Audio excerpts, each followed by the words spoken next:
محمد بن قاسم تاریخ اسلام کا ایک ایسا روشن ستارہ ہے جس نے ہندوستان میں اسلام کی شمع روشن کی۔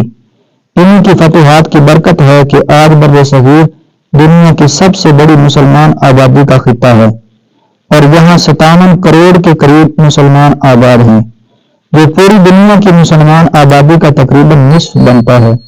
بر صغیر کے تینوں ملکوں میں سے مسلمانوں کی سب سے بڑی آبادی پاکستان میں ہے، جہاں 22 کروڑ کے قریب لوگ راہ حق کے مسافر ہیں۔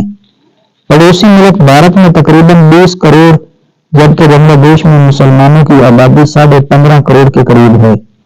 بر صغیر میں پہلے بھی مسلمان تاجر دعوت حق کے لیے آتے رہے، لیکن 712 عیسوی میں محمد بن قاسم کے سندھ پر حملے نے اسلام کی وہ شمع روشن کی جو آج تک پوری آب و تاب کے ساتھ جل رہی ہے۔ واقعہ کچھ یوں ہے کہ کچھ مسلمان سوداگر جزیرہ سرندیپ میں سفر کی حالت میں فوت ہو گئے۔ ان کے یتیم بچے اور بیوہ عورتیں جو اس جزیرہ میں رہ گئیں، ان کو سرندیپ کے راجا نے حجاج بن یوسف اور خلیفہ ولید بن عبد الملک کی عنایت و مہربانی اپنی طرف مبذول کرنے کے لیے بہترین ذریعہ سمجھا۔ سرندیپ کا راجا مسلمانوں کی فتوحات کا حال سن کر پہلے سے مرعوب اور اپنی نیاز مندی کے اظہار کی غرض سے کسی ذریعہ حیلہ کا متلاشی تھا۔ چنانچہ اس نے ان یتیم بچوں اور بیواؤں کو بڑی تعظیم و تکریم کے ساتھ اپنے خاص بندوں کے ساتھ جہاز میں بٹھا کر حجاج کے پاس روانہ کیا۔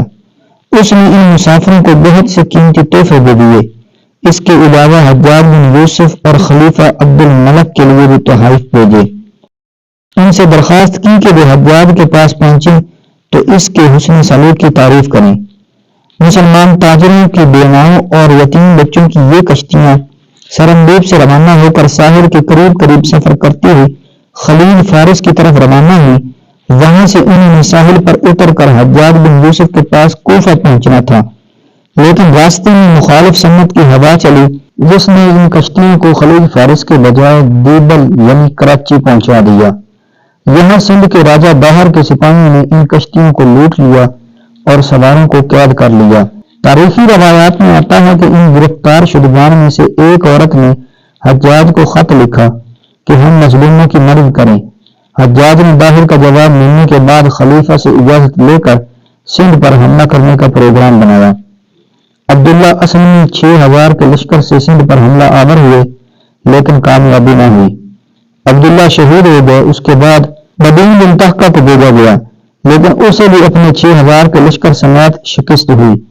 تو حجاج نے اپنے نوجوان اور بہادر بھتیجے اور داماد محمد بن قاسم والی فارس کو 6000 شامی فوج کے ساتھ سندھ مہم پر بھیجا۔ محمد بن قاسم پہلے مکران آئے، چند روز وہاں قیام کر کے کنزپور کی طرف پیش قدمی کی۔ اسے فتح کرنے کے بعد ارمن بیلا کو مسخر کیا۔ نوجوان سپہ سالار ارمن بیلا کے بعد بیبل پہنچ گئے اور جاتے ہی شہر کا محاصرہ کر لیا۔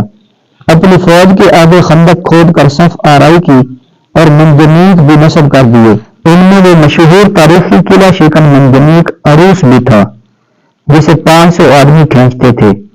مسلمانوں نے مدت تک محاصرہ جاری رکھا، لیکن اہل شہر برابر مزاحمت کرتے رہے اور نتیجہ کچھ نہ نکلا۔ حجاج کو ان مایوس کن حالات کی اطلاع ہوئی تو اس نے منجنیق سے سنگماری کرنے کے متعلق ہدایات لکھ کر بھیجی۔ یہی اس کی تعمیل کی گئی، بیبل کا گنبد ٹکڑے ٹکڑے ہو گیا اور اہل شہر کی ہمت بھی جواب دے گئی۔ چند مسلمان فصیل پر چڑھ گئے، حاکم نے راہ فرار اختیار کی اور مسلمانوں نے شہر پر قبضہ کر لیا۔ محمد بن قاسم نے بیبل میں 4000 مسلمانوں کو آباد کیا اور ایک جامع مسجد بھی تعمیر کرائی۔ بیبل سے محمد بن قاسم نے میرون کی طرف پیش قدمی کی۔ وہاں کے راجا نے صلح کر لی اور بہت سارے تحائف پیش کیے اور مسلمانوں کی بہت خاطر مدارت کی۔ میرون کے بعد محمد بن قاسم یلغار پر یلغار کرتے ہوئے آگے بڑھتے گئے اور راستے میں آنے والے مقامات کو مسخر کرتے چلے گئے، حتیٰ کہ ایک دریا کو عبور کر کے سربیدس پر چڑھائی کی۔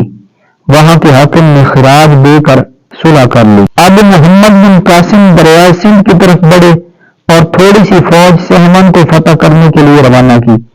وہاں کے باشندوں نے خراج پر اطاعت قبول کر لی۔ دریائے سندھ کو عبور کر کے محمد بن قاسم راجہ دہر کے علاقے میں پہنچ گیا۔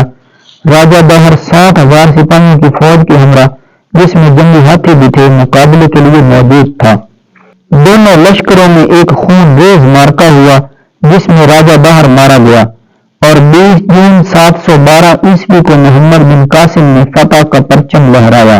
اس کے بعد محمد بن قاسم شہر پر شہر فتح کرتا چلا گیا اور راور، برہم آباد، ساندری، بسمل اور ریور کو زیر نگین کیا۔ اس مہم میں بہت سے کفار و مشرکین نے اسلام قبول کیا۔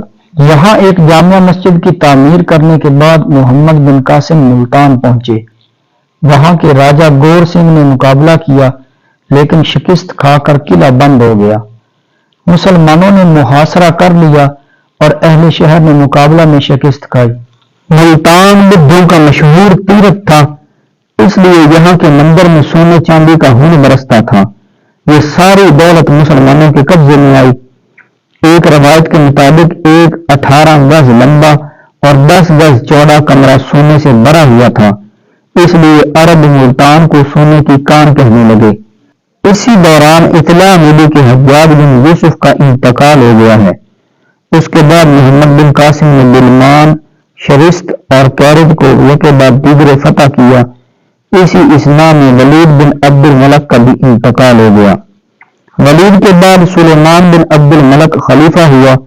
اس نے محمد بن قاسم کو معزول کر دیا اور یزید بن ابی کبشہ کو عامل سندھ مقرر کر دیا۔ عراق کے والی صالح بن عبد الرحمن کے حکم پر محمد بن قاسم کو زنجیروں میں جکڑ کر جیل میں قید کر دیا گیا اور وہاں ہی تکالیف و مصائب کی سختیوں سے سن 717 میں محمد بن قاسم کا انتقال ہو گیا۔